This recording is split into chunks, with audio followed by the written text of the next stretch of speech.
Nouvel invité à nos côtés depuis le stand Bismart à Lyon et depuis la convention patrimoniale, c'est Marc Riez, le directeur général de Vega IS. Bonjour Marc. Bonjour Grégoire, On était là il y a un an ensemble et je c'est crois que vrai, l'encre de l'opération qui conduisait à la création de Vega IS était à peine sèche. c'est Qu'est-ce ça. que vous retenez de cette première année en tant que Vega IS au sein de Natixis ICM et du groupe BPCE avec ces nouvelles missions que Oui, vous effectuez depuis un an maintenant, Marc? eh bien c'est un beau démarrage pour Vegaïs puisqu'on a effectivement rassemblé différentes équipes du groupe sous notre bannière.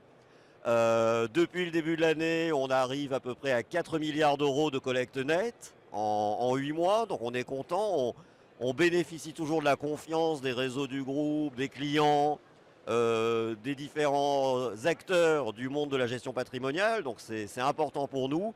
Et on atteint là maintenant 82 milliards d'euros d'encours, donc c'est un beau démarrage lancé. Et il y a encore énormément de choses à faire évidemment autour de tout ça. Si on parle investissement et thématique d'investissement, ça fait partie des expertises de Vega IS, bien sûr, Oui, Marc.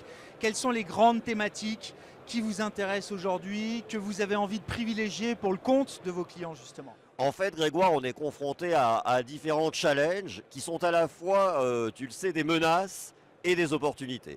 Et des opportunités d'investissement en particulier. Alors déjà, ce qu'il faut voir, c'est que Vega a toujours été une société de gestion de croissance. Donc on a toujours été porté finalement par la croissance mondiale dans laquelle on investit. Et cette croissance mondiale, pendant très longtemps, elle a été portée par la démographie. Or, on voit que dans les années qui viennent, la démographie va être beaucoup moins le vecteur principal de la croissance mondiale. L'Europe déjà va, d'ici la fin du siècle, passer de 550 à moins de 400 millions d'habitants. Et même la Chine, qui est arrivée à 1,4 milliard d'habitants, est destinée à tomber vers 800 millions à la fin C'est du ça, siècle. quasiment divisé par deux, hein. Quasiment divisé par deux. Donc ça veut dire qu'en fait, hormis l'Inde qui va se maintenir et l'Afrique qui va continuer à progresser, Ouais. toutes les grandes zones développées vont avoir une démographie négative. Et donc ça va être Et ça a ce- des répercussions sur tous évidemment les marchés, sur la tous les thèmes d'investissement, bien consommation, sûr. sur voilà. Et donc pour le coup, eh bien il va falloir qu'on trouve d'autres vecteurs, d'autres leviers pour l'investissement de nos clients. Alors ces leviers, on les trouve autour des défis.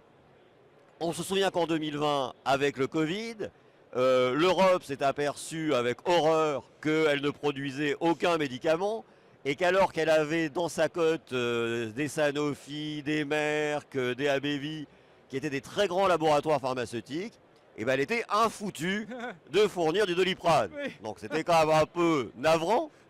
Et donc ça nous donne à penser qu'il y a énormément à investir déjà dans ce domaine de la pharmacie, de l'autonomie, des équipements, parce que si on veut déjà pouvoir faire face à une prochaine pandémie, ce serait bien.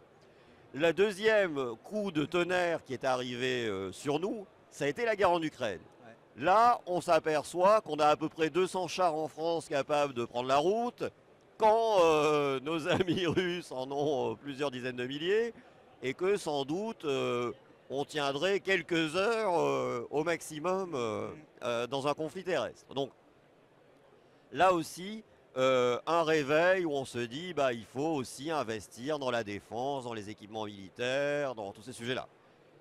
Là, on était en 2022. En 2024, élection de Donald Trump, Ouais. et rebelote. On s'aperçoit au sortir de Zelensky du bureau de la Maison Blanche que l'Amérique n'est peut-être pas le parapluie militaire que l'Europe espérait jusque-là. Et ça a quand même permis au moins une prise de conscience enfin. Et ce fameux plan européen ReArm Ouais. d'investissement dans l'armement de 800 milliards d'euros financés par la Commission européenne, par des emprunts, etc. Donc pour le coup, on se dit voilà, Là, le il y a un sujet, thème. voilà, le Là, il y a un sujet de thème. la souveraineté est vraiment de plus en plus prégnant. Et donc ça aussi, c'est un sujet sur lequel on veut investir. Et qui dit souveraineté dit réindustrialisation. C'est pas juste un mot. Ce que Voilà, vous avez cité sur voilà. ces secteurs clés, santé, défense, armement, ça veut dire plus d'industrie Ça veut dire européenne plus demain et d'industrie une part de européenne. l'industrie plus Et importante puis, dans notre croissance. et puis aussi, il y a d'autres thématiques. C'est-à-dire Alors oui. par exemple, ce qu'on voit, c'est la marche extraordinairement rapide de l'intelligence artificielle dans les entreprises. C'est aujourd'hui 40% des grandes entreprises européennes qui utilisent l'intelligence artificielle. Donc pour nous, en tant que gérants, à la fois, l'intelligence artificielle est un sujet d'investissement dans les boîtes qui participent produisent ça. cette IA, ouais, bien sûr. Et puis aussi de regarder au cas par cas dans les entreprises lesquelles seront les grands bénéficiaires de cette IA et lesquelles peuvent être abîmées par les prestations qu'elles rendent du fait de l'IA. Le marché est déjà focalisé sur cette question.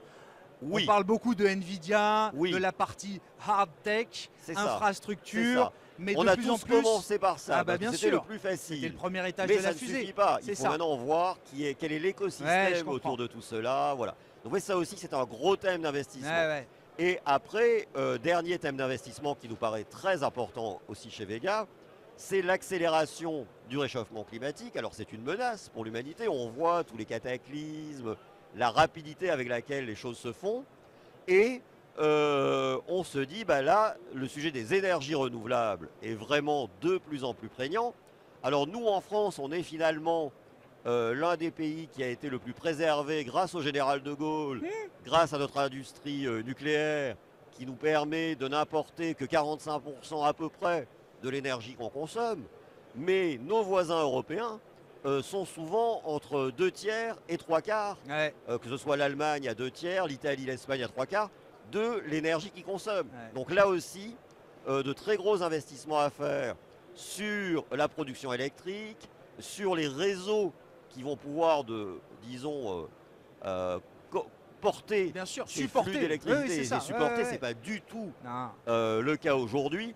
Et donc on voit que tout ça, au-delà des médicaments, de la défense, de l'industrie, de l'énergie, de l'intelligence artificielle, beaucoup de thématiques d'investissement de croissance pour Vega et pour nos clients dans les 4, 5, 6 années qui viennent. C'est des thématiques qui, j'allais dire, traversent différentes classes d'actifs. Vous êtes une maison action, bien sûr, mais vous proposez un panel de solutions globales. Absolument. Il n'y a pas que les actions pour jouer ces thématiques. Non, il y a aussi, tous ces investissements vont nécessiter bien sûr des actionnaires, mais aussi des prêts. Et donc c'est là que aussi on voit de grandes possibilités. C'est pour ça qu'on s'est développé également sur le private equity. On a lancé un fonds Evergreen cette année qui s'appelle Navigator, qui est un fonds qui rassemble plusieurs expertises de private equity, dont les infrastructures. Et puis aussi, on se dit, toutes ces opportunités, toutes ces menaces vont sans doute nous amener à un marché haussier mais heurté. Et c'est pour ça qu'on a lancé toute une nouvelle approche sur laquelle on est précurseur pour nos clients. L'idée, c'est quoi ? C'est qu'ils soient investis sur la gestion qu'on fait d'habitude, la gestion sous mandat habituelle qu'on propose, bien sûr, pour profiter de la hausse des marchés d'actions.